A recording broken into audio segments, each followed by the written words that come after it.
i ka émission dɔw la promesse dɔw tun taara ye ni o ye Chizi ni Prince Kako ni Samaseko ko waati bon si je me trompe pas je pense que mobili ko layidu tun taara ye a waati la mais dès lors jusqu'à aujourd'hui on sait pas ko bɛ bolo min kan mobili sɔrɔ la ou bien mobili ma sɔrɔ bon je sais que voilà n bɛ fɛ ka dɔn a ko bɛ bolo min kan.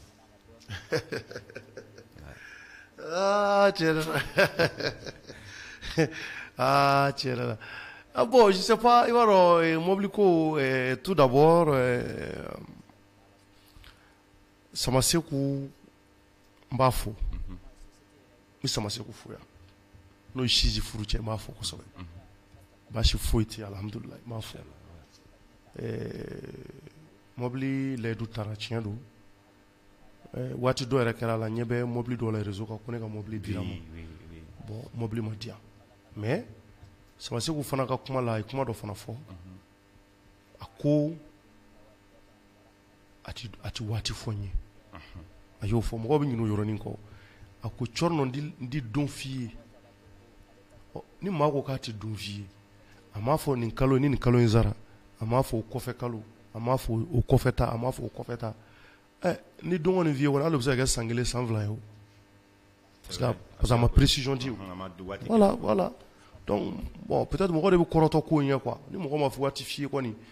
i b'i jigi de suma i ka n'i jigi d'a kan joona joona quoi parce que bamanankan don a ye bamanankan mun fɔ kuma dɔnnaw b'a faamuya a ko n di waati f'i ye n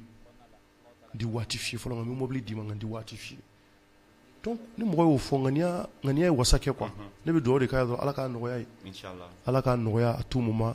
bon a mobili ko kɔni i b'a fɔ yɛrɛ y'a fɔ cogo min na don dɔ la vidéo dɔ la ko dɔ ye sɛbɛnni dɔ kɛ k'a fɔ ko Cɔrɔnɔ ka mobili ko k'a ko Cɔrɔnɔ ka mobili ko ne de tun y'a fɔ ko n t'a di mɔgɔw y'o vidéo fana bila fɛn fɛ bon en réalité a ko kuma la ko ale ni o tigi de don a y'o fɔ mɔgɔw y'o mɛn a tilala k'a fɔ Cɔrɔnɔ yɛrɛ ye maa ye mɔgɔ mun don depuis a ko kɛra fɔ bi a dama don a ko la voilà tu vois donc il a compris Samaseko mɔgɔ jugu tɛ mɔgɔ ŋaniya jugu tɛ donc n ka foli bɛ s'a ma donc mɔgɔw de bɛ kɔrɔtɔ ka talo ka taa mɔgɔw kari ɲɔgɔn na quoi bon ni ala y'i kɛ responsable ye ka ban ne ni mɔgɔw kari ka gɛrɛ ɲɔgɔn na dɛ mɔgɔ tɛ se ka ne non moi je suis très compréhensif et puis ne ka ko man ca quoi ne ka ko man ca ne ka ko man gɛlɛn ne ti mɔgɔ ye mɔgɔ mun nga chien de kojugu a ka ko ka kalan ni mɔgɔ ye dɔ nin fɔ dɔrɔn a m'a kɛ non moi je suis très patient n'o de fɔ je suis très patient à travers même ton donc parcours voilà i b'a ye k'a fɔ patience a ye kuma mun fɔ o de don a ma waati fɔ i b'a fɔ e de y'a ɲininkali kɛ n na sinon ne yɛrɛ tun b'a ɲininkali kɛ n na bi ne da tun tɛ s'a ma parce que en réalité bonya de bɛ n'a cɛ fo bi kɛlɛ t'an cɛ a bɛ n bonya n b'a bonya a ye mun fɔ a tɛ tɛmɛ o kan donc mɔgɔw ka sabali c'est important donc n bɛ foli las'a ma inchallah a ye n bonya ala ka yɛrɛ bonya donc ala k'an to ɲɔgɔn ye ala ka se kɛ bɛɛ ye ala ka laɲiniw sabati hali bi o de ye ne ka dugawu ye dɔrɔn voilà